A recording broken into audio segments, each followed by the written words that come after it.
a suivi avec grande consternation, mais sans réelle surprise, les inepties de M. Jean-Pierre Bemba sur les ondes de la radio Top Congo en date du 9 juin 2025. Ici est de noter que, depuis la période électorale de 2023 jusqu'à ce jour, M. Jean-Pierre Bemba s'est attribué un rôle extrêmement dangereux, celui de proférer avec une légèreté déconcertante des allégations récurrentes, gratuites et infondées contre la SENCO. Il multiplie des déclarations qui portent atteinte à la réputation de la SENCO et risquent de compromettre le climat de confiance nécessaire à la cohésion nationale et au bien vivre ensemble dont le pays a tant besoin. En effet, au regard du contexte sociopolitique actuel, cette belliqueuse sortie médiatique donne à croire que M. Jean-Pierre Bemba peine à accepter l'option courageuse et salutaire prise par les institutions de la République et l'ensemble de la nation, celle de résoudre par des voies pacifiques la crise actuelle qui menace l'unité nationale et l'intégrité territoriale. Il y a lieu de se demander si, avec ces propos, M. Jean-Pierre Bemba veut ramener le pays à l'époque où il avait fait tuer les innocents à Kisangani et à Kinshasa. Fidèle à sa mission prophétique, l'Église catholique tient à son engagement à promouvoir et à défendre la paix dans notre pays. Il est donc inacceptable qu'un homme public, mis par des considérations personnelles et une animosité manifeste envers ses concitoyens, s'autorise à défier la raison, le bon sens et le respect dû aux institutions. Par ailleurs, il est étonnant que malgré la gravité des propos tenus par M. Jean-Pierre Bemba, il n'y ait aucune réaction des institutions de la République et de sa hiérarchie. Normalement, le procureur général près la Cour de cassation ainsi que l'Assemblée nationale devraient se saisir d'office de ce dossier pour faire toute la lumière sur les différentes allégations et en tirer les conséquences de droit. La SENCO exhorte les fidèles catholiques à prier pour les concernés afin que l'esprit de paix descende sur lui et le détourne de la violence dont il fait la promotion. Dans le souci de protéger l'opinion nationale et internationale contre les manipulations grossières et de préserver les acquis des efforts communs de paix, elle se réserve en même temps le droit de saisir la justice. La SENCO réaffirme sa détermination à défendre sans faillir les valeurs de vérité, de justice, de dialogue et de réconciliation. Elle invite le peuple congolais à ne pas céder à la manipulation, au discours de division ou de haine et à demeurer vigilant, unis et mobilisés pour la préservation de notre bien-vivre ensemble, socle de l'unité nationale. Que par l'intercession de la très sainte Vierge Marie, Notre-Dame du Congo, le Seigneur bénisse la RDC et ses dirigeants. Je vous remercie. Allez, on est de retour sur ce plateau. Monseigneur Cholet, vous voulez prier pour ces diables de Jean-Pierre Bemba? Il y a des gens qui sont réfractaires à la délivrance. Hein? Bemba est envoûté, il a des démons, même si la Vierge Marie descendait. Vous pensez que Bemba sera délivré? Bemba est réfractaire. Il y a des gens comme ça qui sont condamnés. Bemba a été créé avec les restes du diable là. Donc lui, c'est un belliqueux, un homme qui aime la guerre, qui aime les conflits. Qui aime les conflits. Mais il y a une partie qui m'intéresse dans le propos de Monseigneur Chollet. Les déclarations de Jean-Pierre Bemba sont d'une extrême gravité. Je repose encore la même question que je posais hier. Qu'attend le procureur général, Monsieur Firmin Vondé, quelqu'un peut-il aujourd'hui passer à la télévision, accuser, parler d'une tentative de coup d'État, d'une tentative de déstabilisation, faire des accusations aussi graves que M. Bemba les a faites, et le lendemain on se réveille comme si de rien n'était. La justice à double vitesse. La justice au service du politique. Les Firmin Vondé, les Kaluila, les Dieudonné Kamuleta, des aventuriers, des gens qui ont vendu la science, des aventuriers. Un illettré qui n'a pas leur niveau, qui n'a même pas un diplôme d'État, est en train de les déplacer comme des pions à sa guise. Ils ont déshabillé la justice. Bemba fait des accusations gravissimes. Gravissimes. Jean-Pierre Bemba. Mais la justice, la justice n'ouvre même pas une information. Sur Bemba, il n'y a pas de propagation de faux bruits. Pas de propagation de faux bruits. Barnabé Milinga nous dit au Koliambouma 3 ans de prison. Jean-Marc Kabundi dit que c'est un incompétent, propagation de faux bruits. Nicolas Kazadi vous dit Toyiba Kambongo, propagation de faux bruits. Mais Bemba qui parle des projets d'attentats, des crimes contre un chef d'État. Bemba, lui, même pas, je parle d'une simple ouverture, l'ouverture d'une information. Non, il n'y a rien. Ça, c'est la justice des Kamuleta. C'est la justice des Vondé. Monsieur Tshisekedi, croyez-moi, Bemba n'est pas avec vous. Bemba profite de vous. Il est en train de se refaire une santé financière. Et il sait qu'aujourd'hui, Tshisekedi plus au pouvoir, Bemba n'aura plus de pantelins. À côté de l'Okoloa, la seule manière de vivre en paix et de rester au Congo, c'est de soutenir les soutenables. C'est ce que Jean-Pierre Bemba est en train de faire. Malheureusement, comme le disent les prêtres catholiques, la justice est restée silencieuse. On ne voit rien. Je vous ai parlé de notre ami Lita Bembo, alias Inconstant Moutamba. Chaque jour qui passe, les taux se resserrent sur Lita Bembo, Inconstant Moutamba. Les portes de prison s'ouvrent grandement contre ces messieurs. Les portes de prison s'ouvrent grandement. Alors, grandement contre le monsieur. Lita Bembo alias Inconstant Moutamba. Il a récusé les procureurs près la Cour de cassation. Lors de ma dernière émission, j'en ai parlé. Il a dit qu'il récusait les procureurs près la Cour de cassation.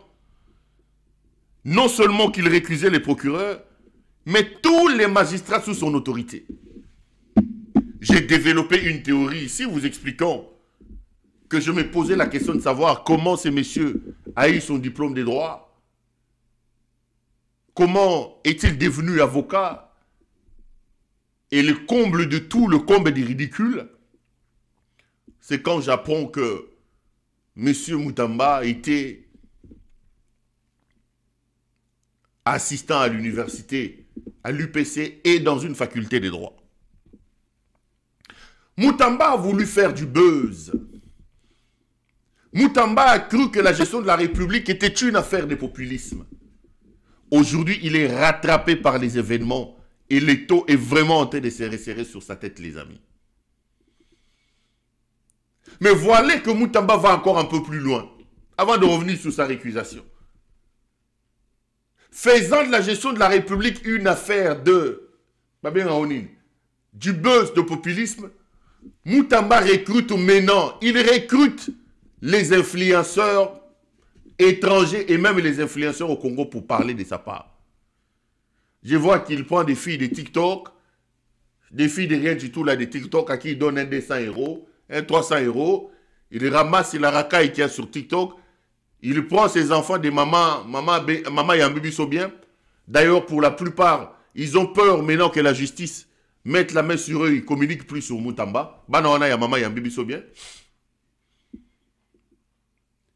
Moutamba va maintenant mobilise les influenceurs. Et j'ai vu qu'il est allé même chercher les fameux Makoso. Mboka. Ah, Nzambe, faisons de notre mieux pour arrêter Félix Tshisekedi. Très vite. J'ai vu Makoso communiquer pour Moutamba. Écoutez, c'est que le général Makoso, l'ivoirien là qui fait des bruits sur les réseaux sociaux. Boyokaye. Le peuple congolais est un peuple qui est déterminé à vouloir rester en arrière. Le peuple congolais est un peuple qui est déterminé à vouloir rester en arrière. Constant Moutamba, ministre de la justice congolaise. Aujourd'hui, véritable héros pour son caractère panafricain, déterminé, est en train d'être trahi par des Congolais en essayant d'inventer une histoire à brac dont on sait qu'il est innocent, mais on va tout faire pour essayer de créer des petites manigances judiciaires dans le but d'essayer de dire oui, là vous aurez dû faire comme ceci, là vous aurez dû faire comme ça, dans le but de pouvoir l'humilier. J'aimerais être clair. Certains Congolais ont trahi Patrice Lumumba.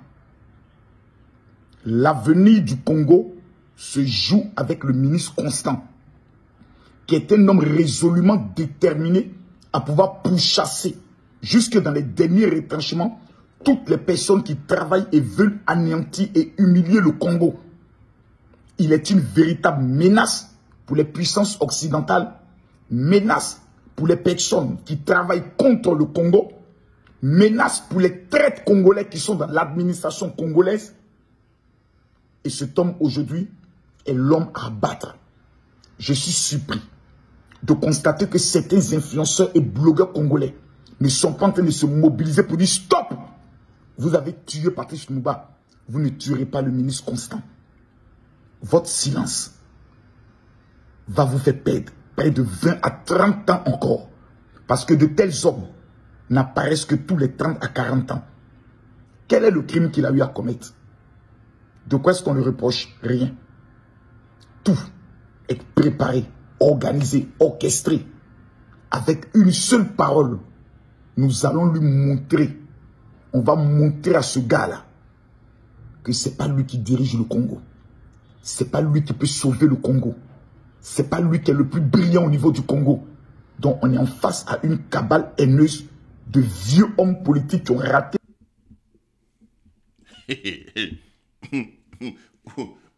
Vous voyez là où Ngeleka et ses hommes ont amené le pays.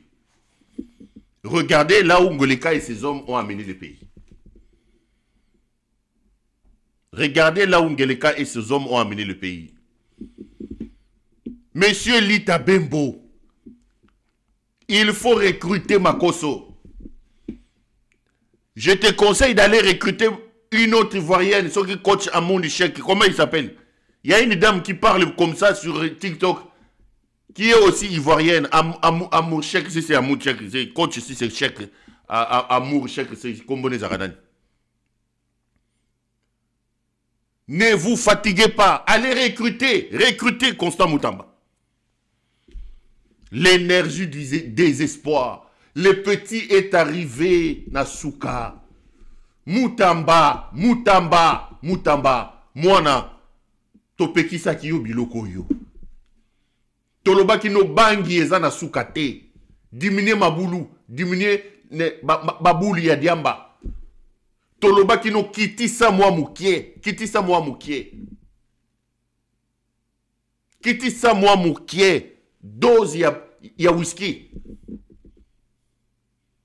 Moi moukie dose kita. Olingite. Nano recruté. Aujourd'hui, il commence à recruter Makoso. Et je vous donne ici les informations. Moutamba prend son téléphone lui-même personnellement. Il envoie un peu d'argent via Western Union à Makoso pour que Makoso communique à sa faveur. Il a fait pareil avec ce jeune homme qui est au Gabon, qu'on appelle Chocolat des filles. Il y a un jeune homme qui s'attaque aux églises comme ça, Chocolat des filles. Chocolat des filles lui avait fait une même vidéo pour vanter Moutamba et Lumumba, Moutamba et ceci. Le même Chocolat des filles est revenu pour l'attaquer en révélant que Moutamba l'a appelé personnellement. Aujourd'hui, le jeune homme est voleur, un grand bandit, Moyibi. Maintenant qu'il est dos au mur, Moutamba, friand des réseaux sociaux, friand de buzz, il crée un buzz, il va aller recruter Kami Makoso pour que Kami Makoso communique pour lui. Il a écrit au procureur, récusant les procureurs. Ça n'a pas marché. Il a dit qu'il ne se rendrait pas à la justice. Il a dit qu'il n'avait pas peur de la prison. Il a dit qu'ici ils sont forts, qu'ils viennent les chercher chez lui à la maison. Il a dit que la révolution judiciaire a commencé. Tout ce que Moutamba a dit est comme il est Nasuka. Petit, inconstant Moutamba, nous allons populariser ton arrestation. Petit Moutamba, nous allons populariser ton arrestation. Populariser. Nous allons populariser l'arrestation de Moutamba. Vendez, arrêtez-nous Moutamba. Nous allons populariser ça. C'est un voleur. Moutamba est un voleur, un bandit. Lita Bembo alias Inconstant Moutamba, Moyibi. Nous allons populariser son arrestation. Et je rappelle ici mon offre de 4 millions de dollars. 4 millions de dollars.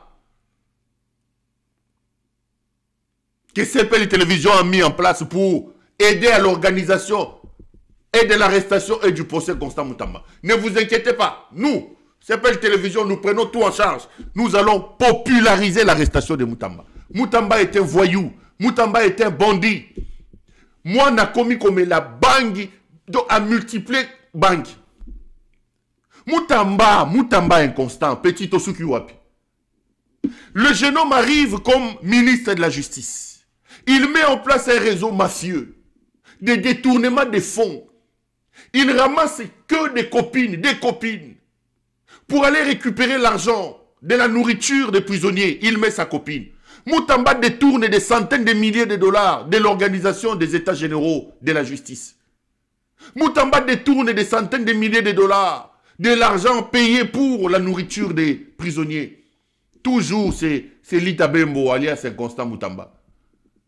Moutamba détourne des millions de dollars de Frivao. Quand je suis venu vous dire ici que ces jeunes hommes achètent des immeubles comme des petits pains, vous ne m'avez pas cru. Quand j'ai commencé cette histoire de 19 millions, on m'a dit que tu fais le Moutamba-phobie. Aujourd'hui, l'avenir me donne raison. Moutamba Mwana, Bakokata Yosuki. Va en prison, les Jakinda la t'attendent là-bas. Tokoluko Basili. Bakoluko Siri, Bakokato Suki Nambeli. Messieurs Vondé, arrêtez-nous ces messieurs. Nous allons populariser l'arrivée, l'arrestation de Constant Moutamba. Voilà maintenant la République des buzz. Il quitte toutes les intimidations, les menaces qu'il faisait. Il va maintenant recruter les TikTokers. Il recrute maintenant les influenceurs pour venir parler. Ça va changer quoi, monsieur Inconstant Moutamba? Ça va changer quoi? Ça va changer quoi? Moutamba a personnellement appelé Kami Makoso. Je vous donne l'information. Kami Makoso a été appelé par Moutamba pour faire cette vidéo. Et l'argent a été envoyé. Ça va changer quoi? Leki Biliaki Obikoki. Et là, le procureur vient de lui répondre par rapport à sa récusation. La lettre du procureur est là. Je vais vous lire. Lettre Zawana. Procureur a commis Inconstant Moutamba. qui soi-disant l'a récusé. Je vais vous lire. Et puis, Mokili Kende Malembe, Mutamba Suki, Félix Akosuka Peka Kaboy.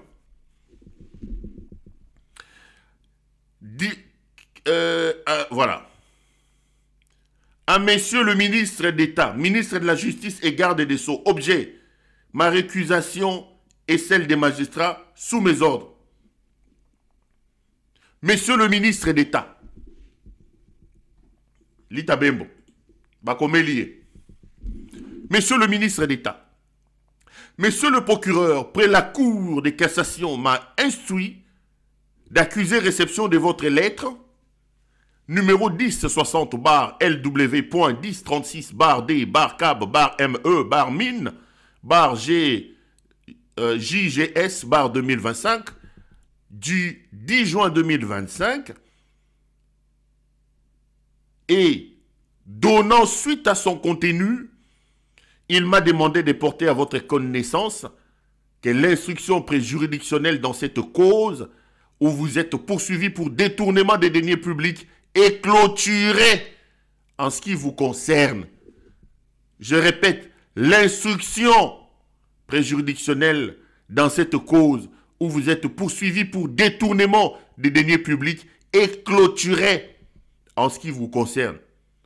Il vous serait gré, par ailleurs, de garder votre sérénité pour la suite de la procédure, vous assurant qu'en bon légaliste, il ne s'en est tenu qu'au prescrit légal, et ce, en dehors de toute autre considération. Veuillez agréer, monsieur le ministre d'État, ministre de la Justice et garde des Sceaux, l'assurance de mes meilleurs sentiments. Voilà. L'affaire est bouclée. Moutamba, inconstant Moutamba, l'affaire est bouclée. Les petits fait des pics de tension, je vous ai dit. Il fait des pics. Rappelez-vous, lors de ma dernière émission, je vous ai dit que nulle part dans le droit positif congolais, il est possible de pouvoir récuser un magistrat. On ne peut pas récuser un magistrat. Je parle des magistrats debout, bien sûr, hein, les magistrats du parquet, parce que j'ai vu quelqu'un m'appeler, mais développer une théorie en me disant, mais on peut récuser un magistrat parce que le juge aussi c'est un magistrat. J'ai dit, oui, je sais, mais il y a des spécificités. Je parle ici des magistrats du parquet. Nulle part, alors nulle part, le droit ouvre une fenêtre, une brèche pour récuser un magistrat. Parce que les magistrats fonctionnent sur base du principe de l'unicité du corps. On peut évidemment négocier ou plutôt demander qu'un magistrat soit déchargé pour telle ou telle autre raison. Mais de là à dire qu'on va récuser un magistrat, Moutamba, même un apprenant qui vient à peine d'entrer à la faculté de droit ne ferait pas ça. Autre chose. Il récuse les magistrats alors que le procureur a déjà saisi l'Assemblée nationale pour obtenir l'autorisation de poursuite. Après l'autorisation d'instruction, le procureur a saisi l'Assemblée nationale. C'est-à-dire, le procureur a instruit l'affaire au niveau de la phase préjuridictionnelle et il s'est fait l'intime conviction que Moutamba est un voleur. C'est que nous n'avons pas arrêté ici de répéter tout le jour que ce jeune homme qui fait le buzz est un voleur. Moutamba publie encore des communiqués, donne encore des injonctions. Moutamba, dites-lui, Leki, petit nanga Moutamba, tes communiqués me manquent. Le ministre de la Justice informe l'opinion qu'il a donné instruction pour l'ouverture des... Le ministre de la Justice a donné instruction. Moutamba, où sont les instructions, petit? Publie les communiqués, monsieur. Publie, nous attendons ça. Tu nous manques. Publie les communiqués, petit Moutamba. Il faut publier ça. Donc, en saisissant l'Assemblée nationale pour l'autorisation des poursuites, Le procureur voulait montrer à Moutamba que votre affaire, votre instruction est close d'une certaine manière. Qu'on vient de clore l'instruction. Nous ne sommes plus en phase préjuridictionnelle. Une fois que l'Assemblée nationale donnera l'autorisation de poursuite, le procureur va rédiger une requête au fait de fixation de l'affaire devant un tribunal, devant la Cour de cassation. Parce que Moutamba bénéficie des privilèges de juridiction et il va se retrouver là-bas pour être jugé. Mais quand lui vient récuser un magistrat qui a déjà bouclé son travail, le magistrat vous a entendu, le magistrat vous a confronté avec les faits, le magistrat s'est fait son intime conviction que vous êtes voleur, il nous a suivis sur la voie. Mais yo Moutambozo ya siko côté de Molo Banabiso, oh non, n'a récusé. Comment on récuse Moutoyo qui est déjà convaincu et qui a bouclé l'instruction? Bilia qui petit bikoki. Son sort est scellé. Ça fait 3 semaines qu'il ne met plus son pied à la cité de Loïa. Il a fait des messages à Helmut Ngeleka qui ne répond plus. Ngeleka ne les prend pas au téléphone. Le petit est rouge aujourd'hui. L'ordre a été donné pour qu'il ne mette pas son pied au Conseil des ministres. 3 conseils des ministres et Constant Moutamba ne participe plus.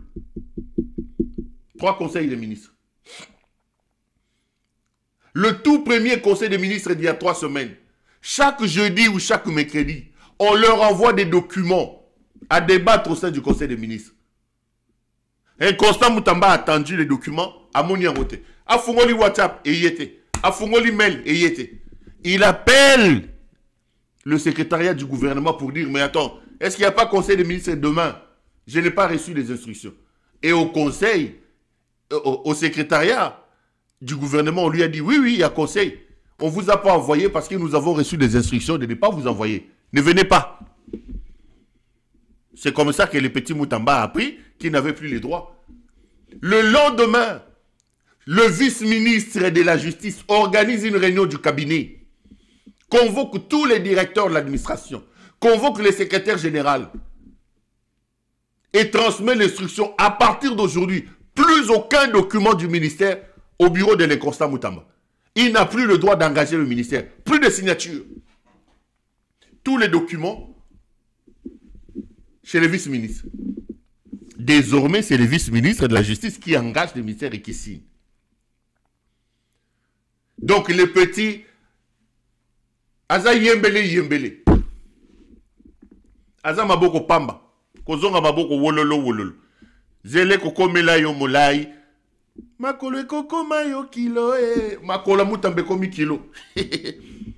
Akozonga maboko pamba. Suki koti basili. Asuki. Okozonga maboko pamba papa. Kozonga maboko wololo. Mwana suki. Suki. Et ça doit apprendre ceux qui sont restés, en commençant par Helmut Ngeleka lui-même. Si Ngeleka était intelligent, la manière dont il a lâché Moutamba devait l'enseigner. Son tour, lui, Ngeleka là, son tour aussi arrive. Lui, Ngeleka, son tour aussi arrive. Le tour de Ngeleka aussi arrive. Si Ngeleka pense que la République est une affaire des COP et la République est une affaire des finances, Toza Kakao. Les amis, j'ai mis dans le thème un sujet important sur le deal entre les États-Unis d'Amérique, le Rwanda et la République démocratique du Congo. Je vais ouvrir ça aujourd'hui et j'entrerai un peu plus en profondeur demain dans la soirée. Lors de ma dernière émission, je vous ai fait des révélations ici, en vous expliquant le danger que nous encourons avec la folie de Tshisekedi. Je vous ai dit ici que ceux qui se sont moqués de Moïse Katumbi, lorsque Katumbi a dit que la République démocratique du Congo ne disposait plus de mines, faisait une erreur. Katumbi a dirigé les Katanga plusieurs années. C'est un homme d'affaires averti. Lorsqu'il annonce qu'il n'y a plus de mines en RDC, il avait raison. Les gens n'ont pas compris le sens et le contexte de sa déclaration. Le Congo ne dispose plus de mines non certifiées libres. Le Congo n'en dispose plus. Le Congo a vendu la plupart de ses parts. Et le peu qui restait, le voyou et le Mutingele Kawabolumbu, qui est arrivé au pouvoir, a encore vendu ce qui restait. Aujourd'hui, lorsqu'on est en train d'inventer le deal entre les richesses de la RDC pour sauver un fou, un bandit qui s'appelle El Mutingeleka, je me pose la question, qu'est-ce qu'il va donner aux Américains? Qu'est-ce qu'il va mettre sur la table? Mais aujourd'hui, laissez-moi m'offusquer d'un comportement. À l'heure où je parle, Ngeleka le fou a mis en place une sorte de task force. Cette task force-là contient des personnes qui sont nommées par le directeur de cabinet, Tony Kenzo. Je reviendrai largement là-dessus demain. Voilà la folie d'Helmut Ngeleka, qui vassalise les institutions de la République, qui désacralise les institutions de la République.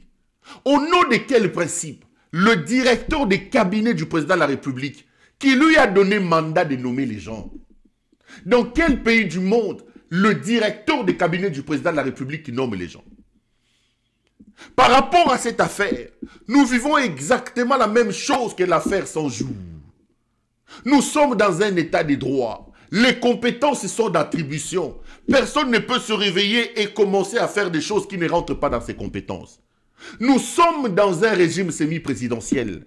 Le président de la République a ses compétences et le gouvernement en a aussi. L'action publique, qu'est-ce que je veux dire? La gestion de la République, la conduite de la gouvernance de la sphère de l'État est réservée au gouvernement. C'est le gouvernement qui mène la politique de l'État. Ce n'est pas le chef de l'État. Un fou est arrivé au pouvoir. Un matin, on se réveille. On nous dit le programme des 100 jours du président de la République. Ils vont se retrouver sous les arbres à limiter. Monsieur vient débiter des choses qu'il ne maîtrise même pas. Le programme 145 territoires du président de la République. Dans un régime comme le nôtre, le président de la République n'a pas un programme. Le président de la République ne mène pas un programme.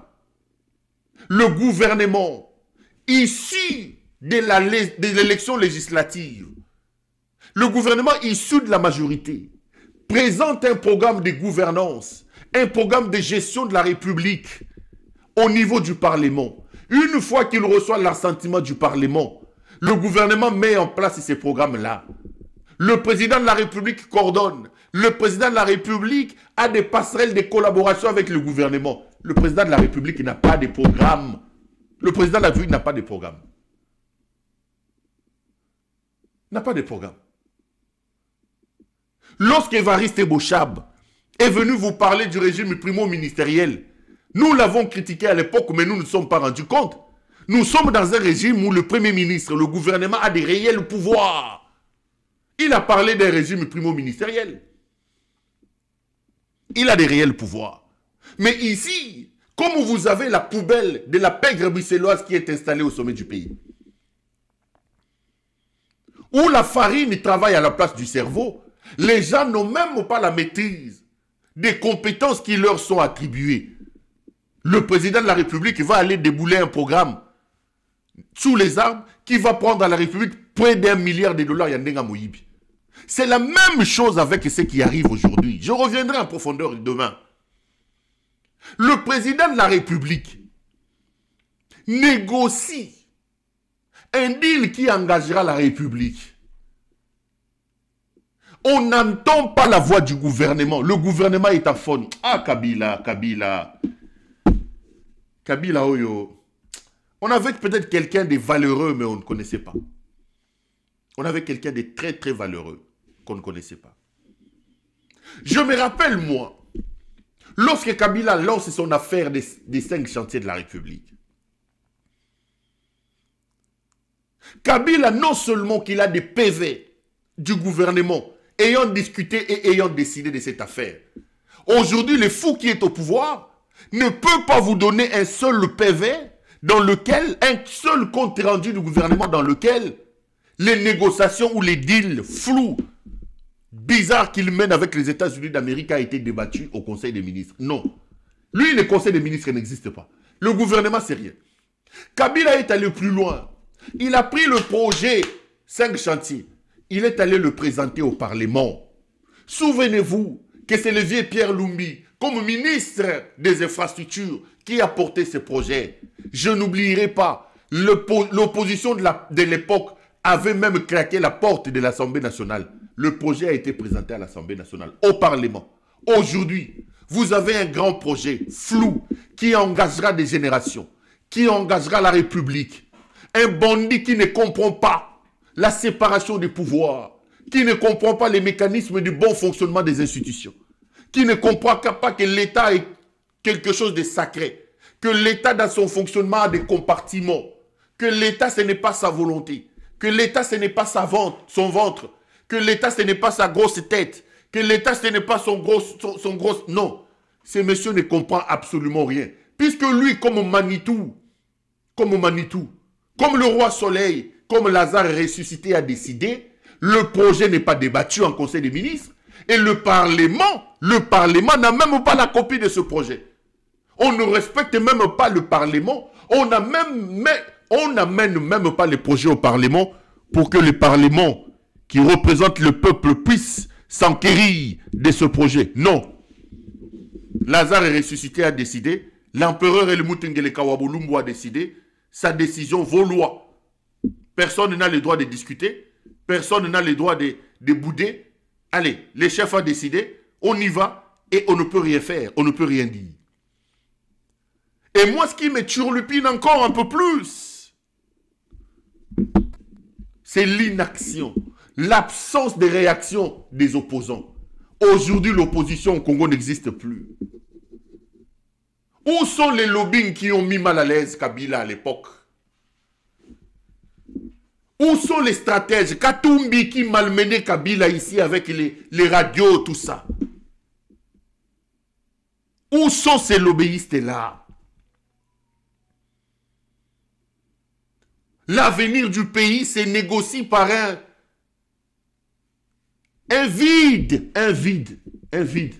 Aucune déclaration, aucune conférence de presse, aucun lobbying. En ce moment ici, l'opposition devait se réunir, l'opposition devait se retrouver, aller aux États-Unis d'Amérique, faire entendre une autre voix, aller à telle et à gauche pour attaquer. Non, les gens sont à faune. Les gens sont à faune. Bafandi. Ils nous laissent nous autres ici s'égosiller. Bafandi nie. On ne comprend absolument rien. Les amis, nous courons un grand danger. Nous n'avons même pas de mines. Il se posera un problème. Parce que le Congo n'aura pas une échange à mettre sur la table. Ils sont en train de crier pour rien. Nous n'avons pas d'opposition, les amis. Aujourd'hui, je voulais prendre ces ponts-là. Demain, je reviendrai en profondeur sur les dangers qui vous guettent, sur les complications de l'application de ce projet, du fait que nous ne disposons plus de mines certifiées, du fait que nous ne disposons pas de monnaie de réchange par rapport à ça. C'est un raccordement frauduleux qui s'est fait aujourd'hui pour trouver de l'espace, pour trouver ce qu'il faut aller mettre sur la table de ces mines. Le problème, c'est qu'un fou, un malade, un fou est à la tête du pays. Il prend des engagements. Il fait des choses qui auront des conséquences sur nous, sur nos vies. Malheureusement, comme si on était un peuple amorphe, comme si on était un peuple inexistant. Personne n'élève la voix, personne ne dit rien. Le peuple est en train de courir derrière ING Arena. Le peuple est en train de parler des Warriors et des Gaulois, alors que la République est en train d'être vendue au prix Mangondo. Un malade qui n'a pas sa tête en place, qui n'est pas mentalement et psychologiquement, psychiatriquement bien constitué, est en train de tordre le cou à nos espoirs et à notre avenir. Nous assistons impuissants, nous assistons à faune. Ça m'accable et ça me fait mal. Ça me fait énormément du mal. La République est en danger, mais qui peut sauver le pays dès lors que le peuple de ce pays est ailleurs que là où il devait être? Nous avons la responsabilité de nous lever.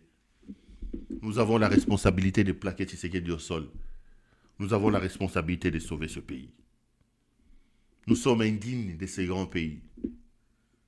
Nous sommes indignes, nous faisons la honte, nous sommes la risée de la planète. Mais ce n'est pas une fatalité, nous méritons.